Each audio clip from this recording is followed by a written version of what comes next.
eu sou o professor Figueiredo e essa é mais uma videoaula de filosofia moderna. Vamos falar hoje sobre Descartes e a dúvida metódica. Vamos lá?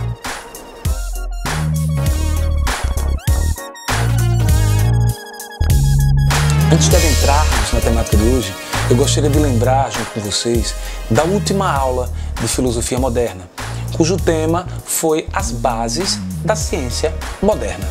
Se você perdeu essa aula, eu vou deixar o link aqui nesse card e você pode assistir depois. Bom, nessa aula eu comecei falando sobre o Renascimento.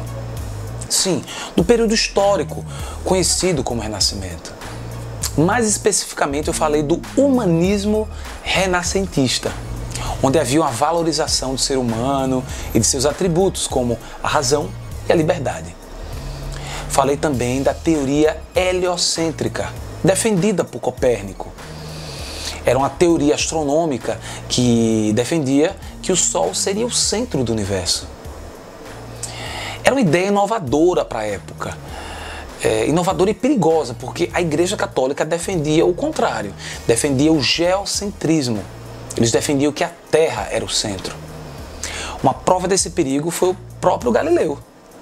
Galileu, ele foi acusado no Tribunal da Inquisição Católica por essa descoberta científica.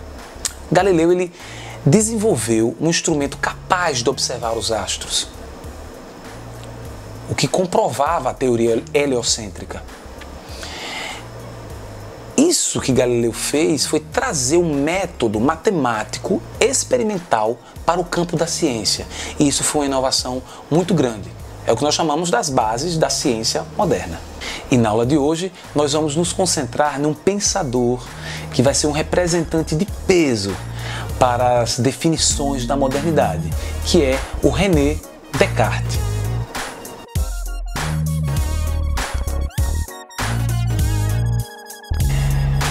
Eu vou começar falando das palavras-chave, que seriam palavras que resumiriam muito bem a aula de hoje. São 4 palavras. Anotem aí. Primeira, dúvida.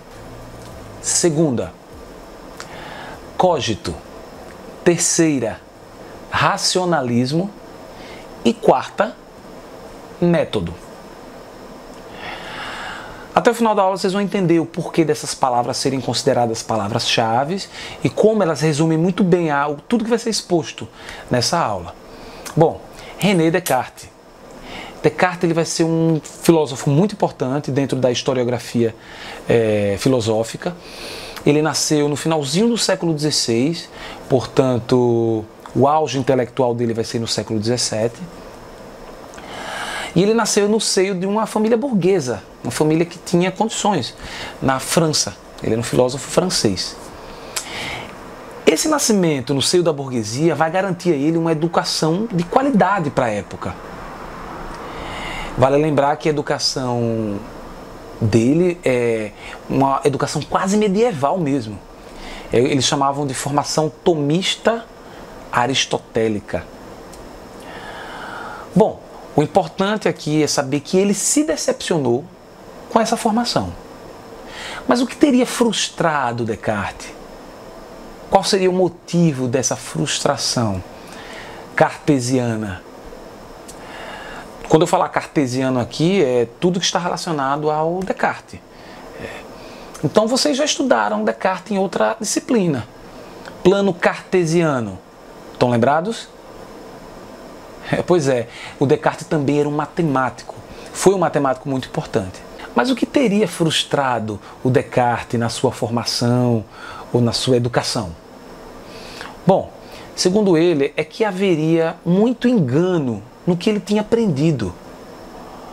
No seu livro chamado Meditações, ele escreveu o seguinte, abre aspas, há já algum tempo que eu me apercebi de que desde os meus primeiros anos eu recebera muitas falsas opiniões como verdadeiras, e de que aquilo que depois eu fundei em princípios tão mal assegurados não podia ser senão muito duvidoso e incerto.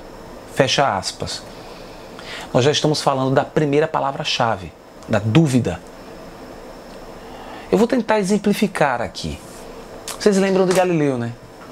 Vocês lembram de como as pessoas antes de Galileu acreditavam no geocentrismo, que a Terra era o centro do universo? Pois é, imaginem Descartes nos bancos da escola tendo que aprender o geocentrismo, tendo que aprender que a Terra era o centro do universo. E logo depois surge aí uma nova teoria astronômica, corroborada por Galileu, comprovada cientificamente por Galileu, de que na verdade era o Sol que estava no centro. É desse sentimento de frustração que eu estou falando aqui. Caramba, eu aprendi algo errado. Para se prevenir disso, o Galileu ele propõe, na verdade, o que ele chama de... o que vai ficar muito marcado na filosofia dele, que é a dúvida metódica.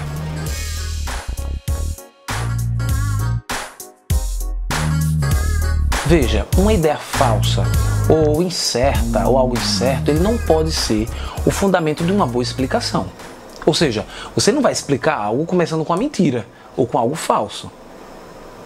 O que Descartes quer dizer é que duvidar de tudo é essencial.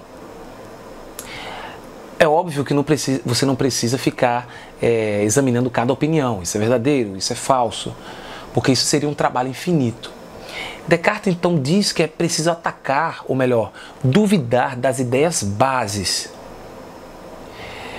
Ele usa uma imagem para isso, ele diz que se o alicerce for cair, todo o edifício vem junto. Ou seja, é preciso duvidar das ideias bases para chegar a algo seguro. Mas como é que Descartes fazia para diferenciar o certo do duvidoso? Bom, ele usava critérios. O primeiro critério é o critério da evidência. Algo é evidente quando é tão claro e tão distinto que eu nem consigo duvidar. Por isso, duvidar é muito saudável para a ciência, e ela é metodológica, porque ela vai se ampliando, ela vai sendo ampliada passo a passo até chegar a algo que eu não consiga nem duvidar, algo indubitável. A dúvida cartesiana também ela é conhecida como hiperbólica, ou seja, exagerada, porque ela atinge a tudo. Descartes começa questionando o conhecimento adquirido pelos sentidos. E quando eu falo sentidos, é como você entende mesmo. É o olfato, é o paladar, é a audição. Tá faltando um. É a visão. Segundo Descartes, esses sentidos nos enganam, ou já nos enganaram alguma vez. Por exemplo, quantas vezes vocês já ouviram alguém chamar o seu nome e depois perceberam que não tinha ninguém à sua procura? Uma pessoa que esteja perdida no deserto, no horário mais quente, ela irá ver uma miragem. Portanto, os sentidos nos enganam, alerta Descartes. Só que é muito difícil você duvidar dos sentidos. Como é que eu vou duvidar desse celular que eu estou segurando agora nas minhas mãos? Como é que eu posso duvidar desse rádio que eu estou tocando, por exemplo? Por isso Descartes lança o argumento do sonho. E se eu estiver sonhando? Veja, às vezes os sonhos são tão reais que a gente, quando acorda, fica espantado.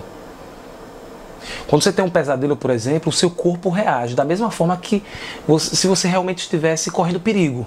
Seu coração acelera e assim por diante. Se o sonho é tão real, como é que eu consigo provar agora que eu não estou sonhando? Veja, não sei se já perceberam, mas a argumentação cartesiana ela já está colocando em dúvida a própria realidade. E se isso aqui for um sonho? Deu para perceber?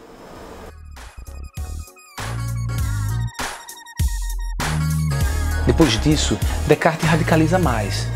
Na verdade, ele está se prevenindo de argumentos fortes que venham contra ele. Por exemplo, alguém poderia perguntar: Descartes, você consegue duvidar da matemática? Porque veja, mesmo que isso aqui seja um sonho, como você está dizendo aí, mesmo num sonho, 3 mais 2 é igual a 5. Parece que chegamos a algo que nós não conseguimos duvidar. Mas aí Descartes vem com um balde de água fria. Eu consigo duvidar da matemática. Para isso ele vai utilizar o argumento do Deus enganador. E se houver um Deus todo-poderoso que queira me enganar? E que o 3 mais 2 igual a 5 seja uma ilusão? Para quem é ateu, ele usa o argumento do gênio maligno. Mas dá no mesmo.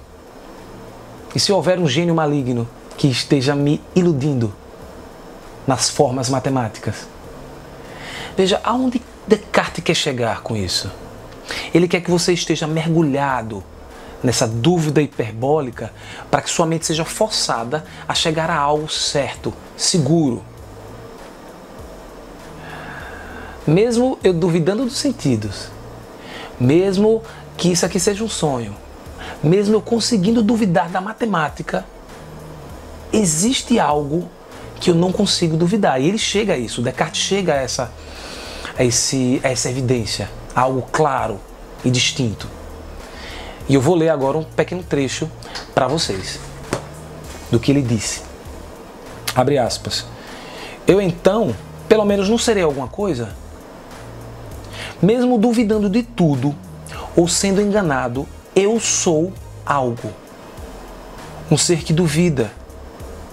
E se eu duvido, eu existo. Daí vem a célebre máxima: penso, logo existo.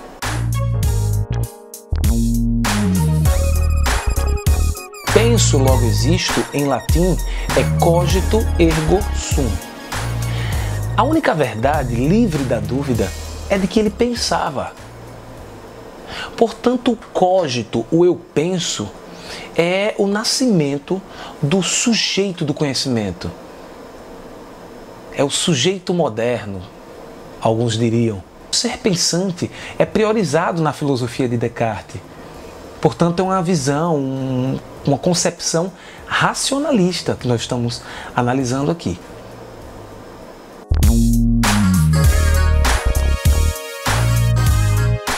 Como proposta de atividade, você irá fazer uma pesquisa e responder as seguintes questões. Primeira, o que é o dualismo cartesiano? Segunda, quais as 4 regras básicas do método cartesiano? Elas estarão escritas aqui, essas questões estarão escritas aqui na descrição do vídeo.